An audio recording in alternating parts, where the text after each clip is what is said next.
স্বাধীনতা যুদ্ধে একজন যোদ্ধা হিসাবে কিছু কিছু সমস্যা মনে হয় দেশে বিরাজমান। নির্বাচন ডিক্লেয়ার করার পরে কিছু কিছু রাজনৈতিক দল যারা আন্দোলনে ছিল, অস্বীকার করি না, কিন্তু কিছু কিছু ক্ষেত্রে অস্বীকার করি এই কারণে বিগত দিনগুলোতে হাসিনার সাথে কারা আঘাত করে কিছু কিছু মামলা থেকে অব্যাহতি লাভ করেছেন সেটা আমাদের জানা আছে। আজকে তারাই নির্বাচন ঘোষণা করার পরপরই দেশে বিভিন্ন দাবি নিয়ে, যেটা ন্যায্য কিনা জনগণ সেটা বিচার করবে। কিছুদিন যাবৎ শুনলাম পিআর পদ্ধতিতে নির্বাচন দিতে হবে, কিছুদিন শুনলাম গণভোট আগে দিতে হবে। নানা অজুহাত তুলে নির্বাচনকে একটা ব্যাহত করার চেষ্টা চলছে। আজকে কথাগুলো বলার এই জন্য প্রয়োজন, আমরা সবাই গণতন্ত্রের বিশ্বাসী এখানে আমরা যারা আছি, আর যারা আন্দোলন করছেন পিআরের জন্য, গণভোটের জন্য, তাদের ভূমিকা নিয়ে অনেক কথা আছে, তাদের নিয়ে অনেক কথা বলার আছে। সেগুলো যদি তুলে ধরা হয়, বলা হয়, তখনই তারা নানা রকম মুক্তি করে। এইসব উক্তির তর্কে জড়িয়ে পড়লে দেশে যে নির্বাচন হবে সে নির্বাচন ব্যাহত হতে পারে বলেই যারা আমরা প্রকৃত গণতন্ত্রের পক্ষের শক্তি, যারা বিগত 16 বছরে তারেক রহমান, খালেদা জিয়ার নেতৃত্বে বাংলাদেশের গণতন্ত্র প্রতিষ্ঠার আন্দোলনকে, জুলাই আগস্ট বিপ্লবকে সমর্থন দিয়ে বাংলাদেশে একটা ইতিহাস রচনা করেছে, সে বাংলাদেশ জাতীয়তাবাদী দল বিতর্ক এই জন্য জড়াইতে চায় না যাতে বিতর্কর কারণে ফেব্রুয়ারি মাসে নির্বাচন বিলম্বিত হতে পারে।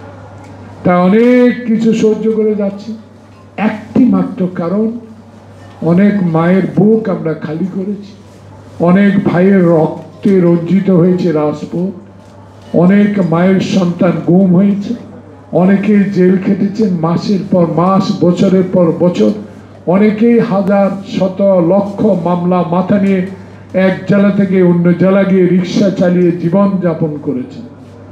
এসব দিকে বিবেচনা করে তারেক রহমানের নির্দেশ মোতাবেক বাংলাদেশে আমরা এখনো একটি শান্তিপূর্ণ নির্বাচনের জন্য ধৈর্য ধরে বসে আছি। এই ধৈর্য একটি কারণে, শহীদ জিয়া দেশ স্বাধীন করেছে, কত গালি পার্লামেন্টে তারা দিয়েছে, রাজাকার পর্যন্ত বলেছে, পাকিস্তানের দালালও বলেছে, খালেদা জিয়াকে পুটলি বাঁধা ইসলামাবাদ পাঠিয়ে দিবে বলে উক্তি করেছে, শহীদ জিয়ার কবরকে অপসারণ করার দাবিও তারা তুলেছিল। তারা এই কথা বলেছিল যে শহীদ জিয়ার লাশ এখানে নাই, তারা এই কথা বলেছে মুক্তিযুদ্ধের কথা, যে স্বাধীনতা ঘোষণা করেন নাই। আমরা নাকি স্বাধীনতার সপক্ষের লোক না। সকল কিছু সহ্য করেও ধৈর্য ধরে 16 বছর সকালবেলায় কোর্টে গিয়ে সন্ধ্যা না খেয়ে মায়ের কানের গয়না বিক্রি করে, জমি বিক্রি করে, লোনের টাকা নিয়ে মামলা করা চালিয়েছেন যারা, তারা ধৈর্য ধরেছেন।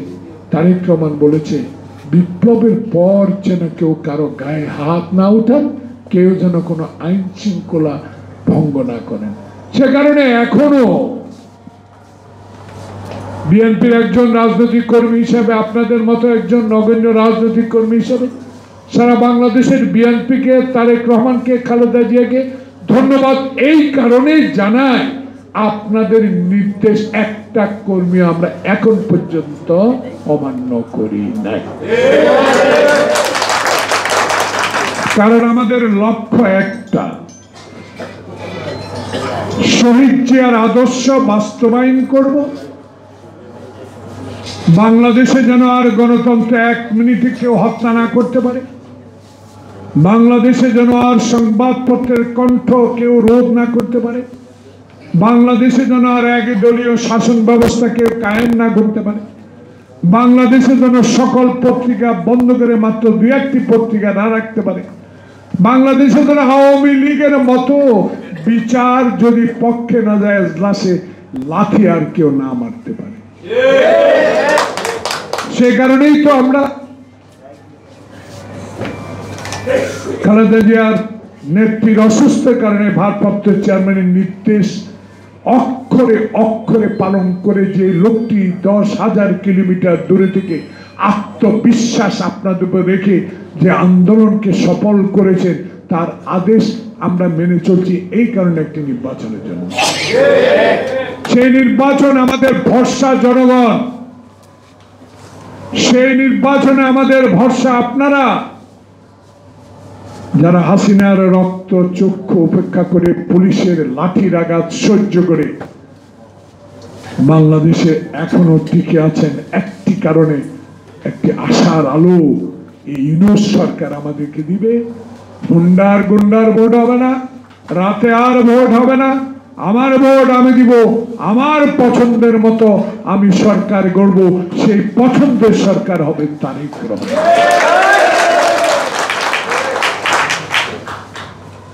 তাই আমরা অনেক ধৈর্য ধরি, তা অনেক কষ্ট সহ্য করি, ওনাদের অনেক গালি সহ্য করি। এই যে এক ভদ্রলোক কক্সবাজারের দিকে বলেছে যে সকল প্রশাসন তার কথা শুনতে হবে, আর উল্টো তাদের নেতা বলে প্রশাসন নাকি সব বিএনপি। এইসব কথা বলে আমাদেরকে বিভ্রান্ত করবেন না। আমরা বিভ্রান্ত হতে চাই না, কারণ আমাদের টার্গেট জনগণের কাছে যাওয়া, আমাদের টার্গেট গণতন্ত্র ফিরিয়ে আনা, আমাদের টার্গেট আমার ভোট আমি দিব, মরা ভোটের ভোট আর করতে দিব না। আমাদের লক্ষ্য ভ্রষ্ট করার কোনো কারণ আমি দেখি না। মোটর চালক প্রস্তুত হন, শহীদ জিয়ার আদর্শের জন্য আপনারা এতদিন অপেক্ষা করেছেন, বাস্তবায়িত হবে। শহীদ জিয়াকে মেরে ফেলার পর আপনারা বলেছিলেন এই দল, কেউ কেউ বলেছে থাকবে না, গৃহবধূ কি করে এই দল চালাবে। কিন্তু দেখেন আল্লাহ কি রহমত এই দলের প্রতি, আপনাদের কত দোয়া এই দলের প্রতি। বেগম খালেদা জিয়া একটা গৃহবধূ হয়ে কিভাবে লড়াই করলো এরশাদের বিরুদ্ধে গণতন্ত্রের জন্য, সেই গণতন্ত্রকে ফিরিয়ে আনলো। এরই মধ্যেই তো এক ছিলাম হাসিনার সাথে, হাসিনা বেইমানি করে চলে গেল এরশাদের নির্বাচন, কিন্তু আমার নেত্রী খালেদা জিয়া এক চুলো নড়েন নেই, বলেছেন আমি এরশাদের আমলে নির্বাচন করব না। তাই সে আপোষহীন, তাই সে গণতন্ত্র বিশ্বাসী, তাই সে বাংলাদেশ জাতীয়তাবাদী শক্তির প্রেরণা, তাই সে বাংলাদেশের মানুষের কাছে একজন গ্রহণযোগ্য নেত্রী। তাই আল্লাহ পাক গতকাল উনি স্বাস্থ্য পরীক্ষার জন্য হাসপাতালে ভর্তি হয়েছে। বিশ্বাস করেন আমি তখন উত্তরা এক জায়গায় ছিলাম, রাজনীতি করে না তারা, আমরা গল্প করছিলাম। যখন দেখলো 7:30টার দিকে উনি হাসপাতালে ভর্তি হলেন, এক বৃদ্ধ মহিলা 90 বছর বয়স, কই জানো খালেদা যে হাসপাতাল ভর্তি হচ্ছে, সবাই দোয়া করো। এই যে অন্তর মানুষের ভালোবাসা, একটি মাত্র কারণ, যেদিন চোখের পানি ফেলে আপনাদের মতো প্রিয় সাংবাদিকদের সামনে চোখের পানি পড়লো, টিস্যু পেপার দিয়ে চোখের পানি মুছলো, এক কাপড় দিয়ে যাকে ক্যান্টনমেন্টের বাড়ি থেকে হাসিনা বের করে দিল, সেদিন আল্লাহর দরবারে আমরা যারা পিছনে সাংবাদিকদের পিছনে দাঁড়িয়ে চোখের পানি ফেলছিলাম, সেদিন আল্লাহর কাছে এটাই বলেছেন, হাসিনা তুমি একদিন এই দেশ থেকে যাবে, একদিন খালেদা জিয়া হাসবে, তুই যত দুঃখ দিয়েছিস সব দুঃখ সহ্য করে জনগণ আমার সাথে আছে। আজকে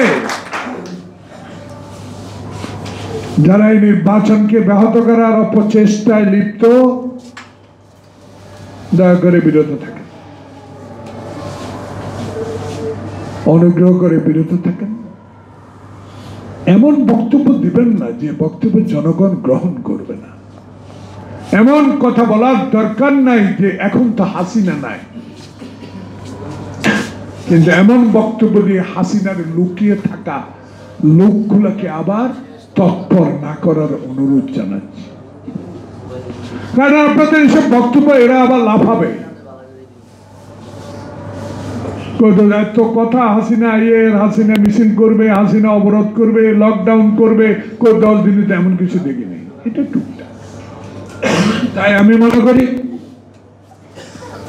যারা আজকে নির্বাচনে যাবেন, হাসিনা বিরোধী আন্দোলনে ছিলেন, রাজপথে ছিলেন, সবাইকে আহ্বান জানাবো, এই সরকার জনগণের সরকার, ইন্টেরিয়াম সরকার জনগণের সরকার। এই সরকার মুগ্ধের ফখরুলের রক্তের বিনিময়ে সরকার। এই সরকারকে একটা নির্বাচন করতে দেন। সেই নির্বাচনের জনপ্রিয়তা যাচাই করার জন্য গ্রামে যান। মসজিদের মধ্যে আর ঘরে ঘরে মা বোনকে বিভ্রান্ত করে বেহেশতের টিকিট করলে জনগণের সাপোর্ট পাওয়া যায় না। জনগণের সাপোর্ট পেতে হলে, সমর্থন পেতে হলে 55 বছর পরে আরেকবার আপনারা নতুন করে জনগণের কাছে যাওয়ার একটা সুযোগ যখন হয়েছে, সেই সুযোগের সদ্ব্যবহার করুন। জনগণের কাছে যান, দেখবেন জনগণই প্রশ্ন করব 71 আপনারা কি করেছেন। সেগুলা ভুলার জন্য মানুষকে ভুলার চেষ্টা করেন, আবার নতুন উদ্যমে রাজনীতি করেন, না করব না, কিন্তু নিজের দোষটা স্বীকার করা উচিত। যারা আমার মায়ের বুক থেকে সন্তানকে নিয়ে গুলি করে হত্যা করেছেন, যারা আমরা ছেলেরা মুক্তিযুদ্ধে অংশগ্রহণ করেছি, আমার বাবা মাকে যারা লাঠি পিটা করেছেন, রিক্সার নিচে বসিয়ে পায়ের উপর, তার মাথার উপর পায়ে রেখে 14-15 কিলোমিটার পথ পাড়ি দিয়েছেন, সেই স্মৃতি আমাদের মনে আছে। তাই এসব পুরানো ইতিহাস তুলে কারো মনে কষ্ট দিতে চাই না। দয়া করে নিজেরাই নিজের ভুল বুঝে এইসব কক্সবাজারের নেতার কথা থেকে বিরত থাকেন। এবং কেউ কেউ বলেন এখন তো আর গণভোট এখন নাই, এখন তো নির্বাচনের দিনেই গণভোট, একই দিনে 2 ভোট। চলুন, আর হুন্ডা গন্ডার ভোট না, চলুন আমরা সবাই ইউনিয়ন সরকারকে সমর্থন দিই, যাতে আর আওয়ামী প্রেতাত্মার আবার এসে বাংলাদেশের রাজনীতিকে গোলাটা না করতে পারে, সেই দিকেই অগ্রসর হতে হবে। তাই মোটর চালক নয়, বাংলাদেশ জাতীয়তাবাদী শক্তির সাথে যারা আছেন, বিনীত অনুরোধ করব, আসুন না আমরা যারা ফ্যাসিস্ট, যারা আমার মায়ের বুক খালি করেছে, যারা আমাকে জেলে পাঠিয়েছে, যারা আমাকে গুম করেছে, যারা আমাকে বিনা কারণে জেলে রেখেছে, যারা আমার বিনা কারণে আমার সম্পদ লুট করেছে, যারা বিনা কারণে আমার দোকান ভেঙেছে, তাদের বিরুদ্ধে লড়াই করার জন্য তারেক রহমানের নেতৃত্বকে আরো শক্তিশালী করে আগামী ফেব্রুয়ারির প্রথম সপ্তাহে যে নির্বাচন হবে, সেই নির্বাচনে ধানের শীষের জোয়ারকে আরো জোরসোরে আরো বেশি করে জোয়ার উঠিয়ে আমরা সবাই ধানের শীষের পক্ষে কাজ করি। সমস্ত বিভ্রান্ত ভুলে গিয়ে আসুন জাতীয়তাবাদী শক্তিকে আরেকবার সুযোগ দিন জনসেবা করার জন্য। প্রমাণ করে দিবে তারেক রহমান, বাংলাদেশে আর কোনোদিনও বিপথে যাবে না। বাংলাদেশ সবাই, বাংলাদেশ আমার, বাংলাদেশে গণতন্ত্র থাকবে। আল্লাহ হাফেজ। মোটর চালক, ধন্যবাদ।